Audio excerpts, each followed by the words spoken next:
But in terms of the security detail, just American security with him, there was a bit of push and pull from the US administration and the Israelis. They were a little bit miffed that Israeli security wouldn't be helping him into the old city.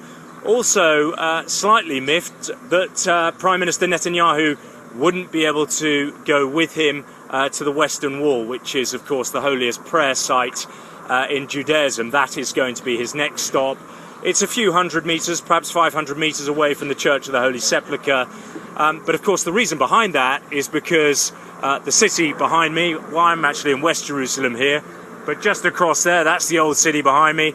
That, of course, is contested territory. If you wanted something to really exemplify the intractability and the difficulties of the Israeli-Palestine conflict, it would be that kind of lump of wall and rock behind me. Now, of course, Jerusalem is the undivided and eternal capital for Israel, or that's what they claim, but that, of course, is not viewed as such by the international community, and it would, of course, be a final status issue. But we expect him to go on to the Western Wall shortly. Now, he comes here with a fairly big mission. He'd have got off that plane, of course, brimming with confidence, certain amount of Trump braggadocio that he is the man that could solve the Middle East conflict. He has said in the past that other people have tried, but how difficult can it be?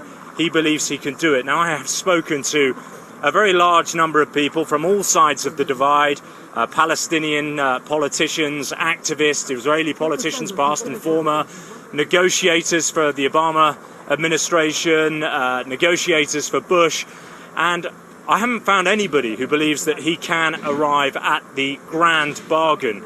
I think the best that people can think that he can come up with is another kind of interim agreement, more management of the status quo, but certainly nobody expects him to be able to solve the Middle East conflict. An extremely tall order indeed. The best they think he can come up with is some kind of management of the status quo. Is he saying anything, Alex, about moving the US Embassy from Tel Aviv to Jerusalem? And more broadly, in terms of why this trip's happening, there's a bit of Iran bashing going on.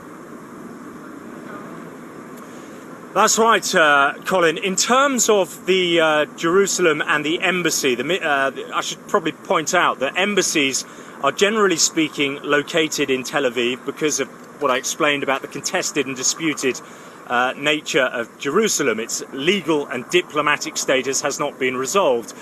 So therefore, countries have their embassies in Tel Aviv. Now, whilst he was campaigning to be the US president, he pledged that he would move the US embassy to Jerusalem. Other US presidents have said that they do that in the past. But he seems to have backed away from that. Now, after he was inaugurated, the right wing within Israel were fairly electrified. They saw this pledge. He's going to recognize what we claim to be our capital.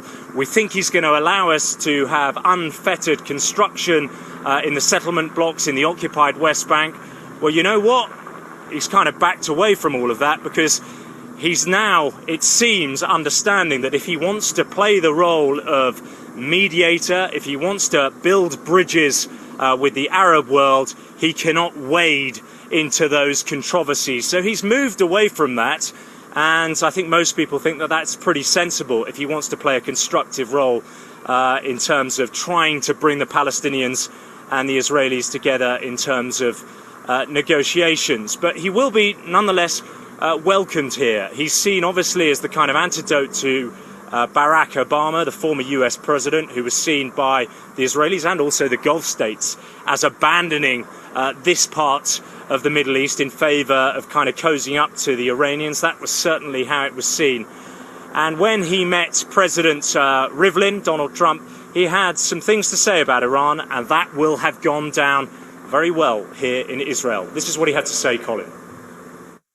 The United States and Israel can declare with one voice that Iran must never be allowed to possess a nuclear weapon, never, ever, and must cease its deadly funding, training, and equipping of terrorists and militias. And it must cease immediately. There is a growing realization among your Arab neighbors that they have common cause with you in the threat posed by Iran. And it is indeed a threat. There's no question about that. Well, that anti-Iranian message and also a sort of pledge to work together regionally to combat terrorism will be very well received here. Now, after he's made this trip to the Old City, he's going to be heading to the King David Hotel. He's going to have a meeting there with Prime Minister Benjamin Netanyahu, who's going to be met there. And then later on tonight, he's going to have dinner at the Prime Minister's residence. Of course, the big thing that we're all waiting for is that keynote speech tomorrow. He's going to be meeting Mahmoud Abbas in Bethlehem in the West Bank tomorrow, and then after that he's going to make a speech at the Israel Museum, and of course all ears will be on that, and people will, I think, have a better understanding of just how he is going to go about to try and bring peace between the Palestinians and the Israelis. Thanks, Alex.